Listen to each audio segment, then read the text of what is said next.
It's time once again for your update from the city of New Hope, keeping you up to date on what's going on and what things are in the works. Joining us with all the information is the mayor, Kathi Hemken. Welcome once again, Mayor. How are you today? Hi, just fine. Here we are in the middle of December. That's right. A little snow on the ground. We'll talk snow in just a couple minutes here. But first, we want to talk budget. And as we're recording this on Monday, the 13th, this is an important day for the city. Tell us about the long budget process and how it hopefully ends up today.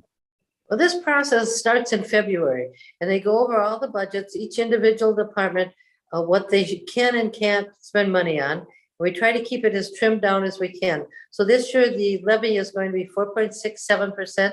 Most of that is going to the police department and to wages and benefits for staff.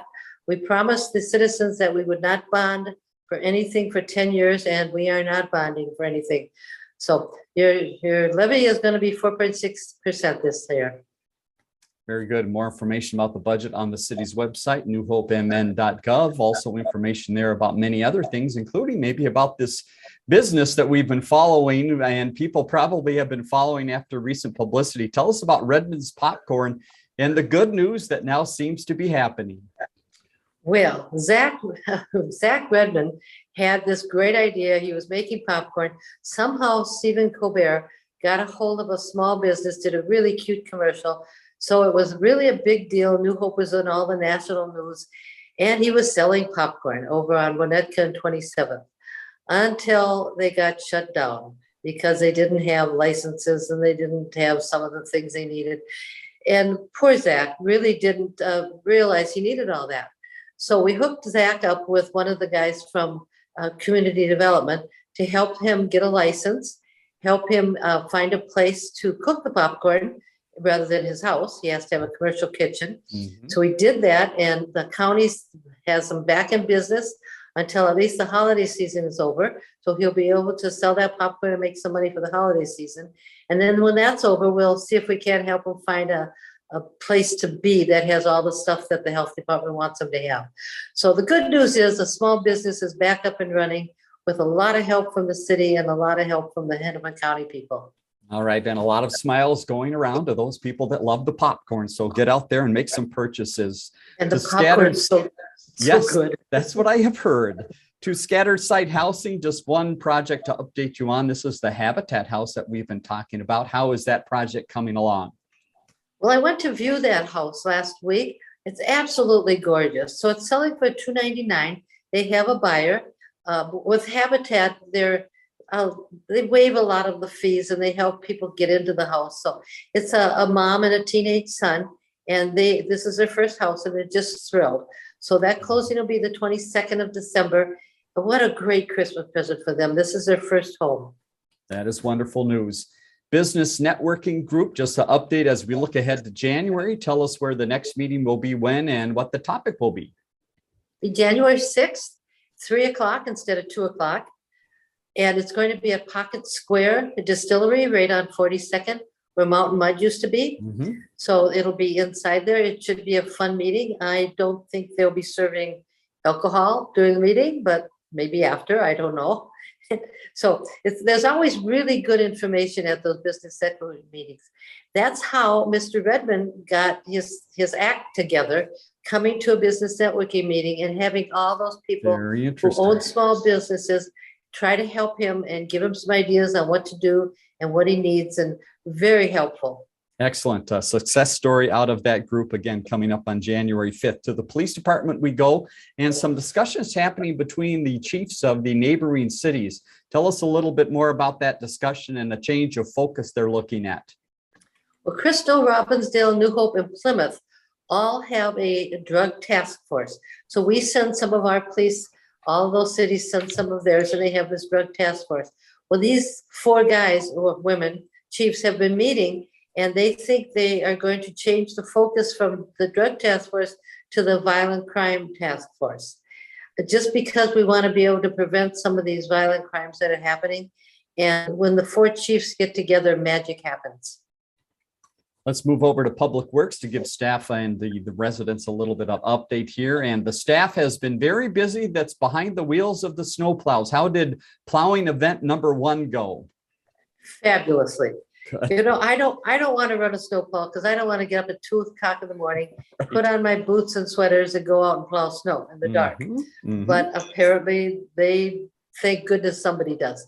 So the streets were plowed in a wonderful manner. Of course, when it snows, if there's more than 2 inches of snow, do not park on the street because it makes it very difficult for the plows to get through.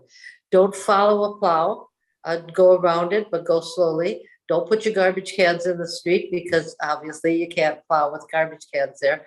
So when it's snowing, they'll try to keep the main arteries open, even if it's continuing snowing during the day, but they'll do the major plowing at night. So you've got to get those cars in your driveways or somewhere besides on the street. So those guys were really busy and they perform magically as they always do. And the other thing that occurs when the weather gets a little colder, besides the snow, is water main breaks, unfortunately. We had a few we reported last time, so there was a little cleanup work, but as soon as they're cleaned up, they had to go out again.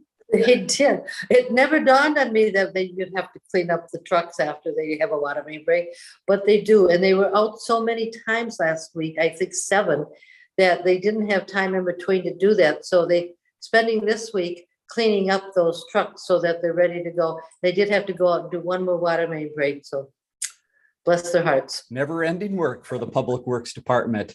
Let's move ahead to Park and Rec and talk about a few things that are coming up. First is something called the Winter Break Challenge. Who can get involved and what do they do?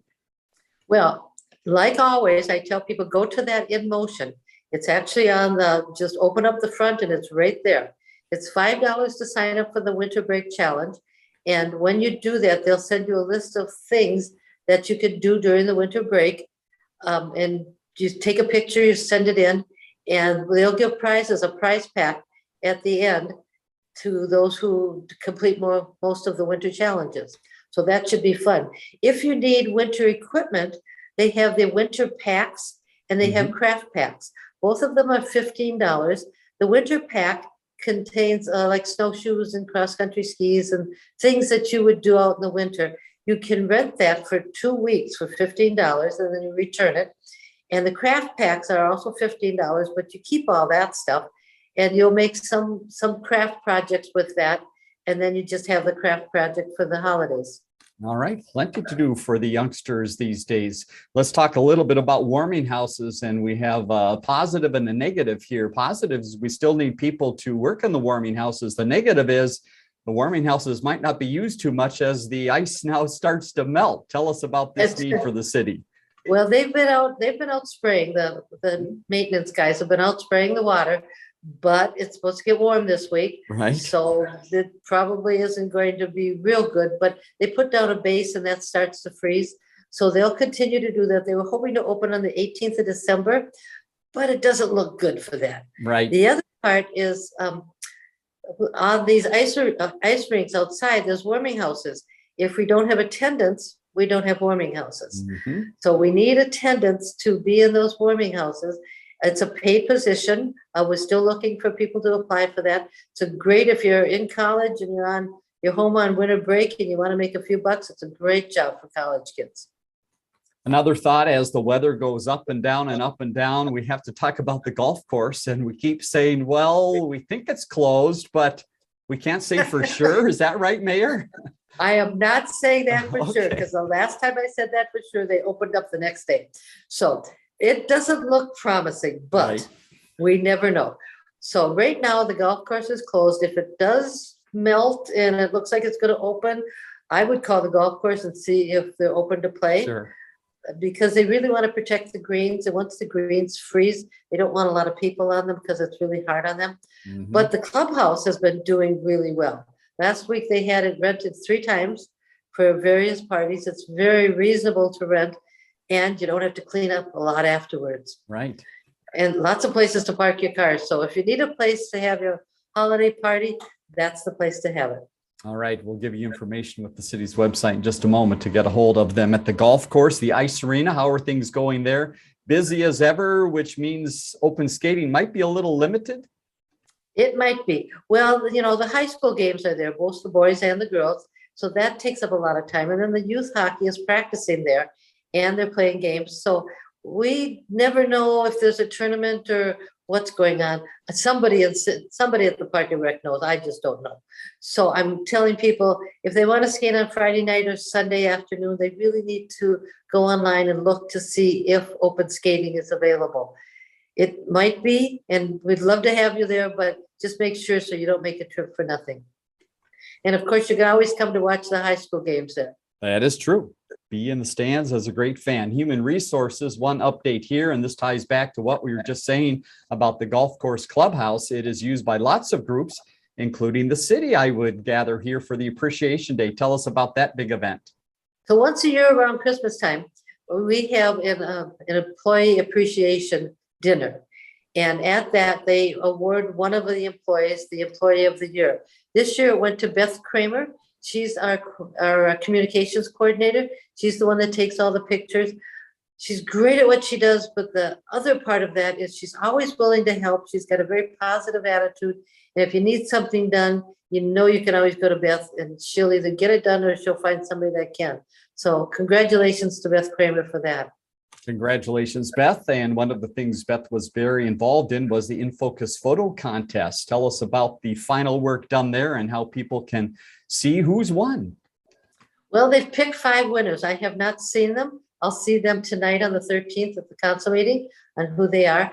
But residents can go online again under /photos or In Focus, I think it is, and look at all of the photos along with the 5 winners. So go to look at them. And all of the pictures were taken in New Hope.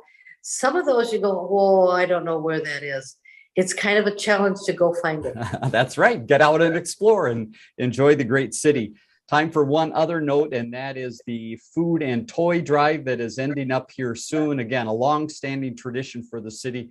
How can people in the final days help out? Well, near Food Shelf gets all of the donated food. And if you donate toys, they have to be unwrapped, new toys, and you can drop them off at City Hall, both the food and the toys. The toys will go to near some of them, and some of them will go to Toys for Tots. If you drop off gift cards, those will go to Blue Santa. Mm-hmm. That's where our police chiefs or our police officers take kids out shopping for Christmas presents. And if you're dropping off cash, that cash also goes to the police department to take those kids out shopping. So we really appreciate anything that you can donate. On the 16th, which is a Thursday from 5 to 6, if you don't want to get out of your car, you can drive by. I suggest you stop and beep your horn, and somebody will come out and get your money, your gift card, or your toy and bring it in and make sure it gets to the right place.